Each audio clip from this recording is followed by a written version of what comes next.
ജമ്മു കശ്മീരിലെ കുൽഗാമിലുണ്ടായ ഭീകരവാദി ആക്രമണം. അവിടെയും മതം ചോദിച്ചാണ് ഭീകരവാദികൾ ഇതര സംസ്ഥാന തൊഴിലാളികളെ കൊലപ്പെടുത്തിയെന്നുള്ള റിപ്പോർട്ടുകൾ പുറത്തു വന്നു. ഇപ്പോൾ അതിൻ്റെ കൂടുതൽ വിശദാംശങ്ങൾ, ഞെട്ടിക്കുന്ന വിശദാംശങ്ങൾ പുറത്തു വരികയാണ്. ജമ്മു കശ്മീരിലെ കുൽഗാമിൽ 2 ഛത്തീസ്ഗഡ് തൊഴിലാളികൾക്ക് നേരെയാണ് തീവ്രവാദികൾ വെടിയുതിർത്തത്. അവരിൽ ഒരാൾ മരിക്കുകയും ചെയ്തു. ആക്രമണത്തെക്കുറിച്ചുള്ള അന്വേഷണത്തിൽ തീവ്രവാദികൾ സിവിലിയൻ വേഷത്തിലാണ് എത്തിയത്.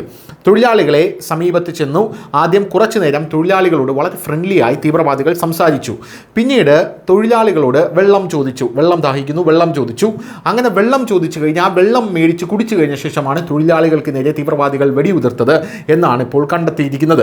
ദക്ഷിണ കശ്മീരിലെ കുൽഗാമിലെ ഇഷ്ടിക ചുളയിൽ ജോലി ചെയ്തിരുന്ന ഛത്തീസ്ഗഡ് തൊഴിലാളികളെ വെള്ളിയാഴ്ചയാണ് വെടിവെച്ചത്. ഇതിൽ ഒരാൾ മരിച്ചു, ഒരാൾ ഗുരുതരാവസ്ഥയിലായിരുന്നു. ആക്രമണം നടത്തിയത് ലത്തീഫ് ഭട്ടാണ്. അയാളുടെ ചിത്രം പോലീസ് പുറത്തുവിട്ടിട്ടുണ്ട്. അന്വേഷണത്തിൽ ഞെട്ടിക്കുന്ന വെളിപ്പെടുത്തലുകളാണ് പുറത്തു വന്നത്. ലത്തീഫ് എന്ന ഭീകരൻ സിവിലിയൻ വേഷത്തിലെത്തിയ തൊഴിലാളികളെ സമീപിച്ച് തന്റെ ബാഗിൽ ഒരു റൈഫിൾ ഒളിപ്പിച്ച് അവരോട് സംസാരിക്കാൻ തുടങ്ങി.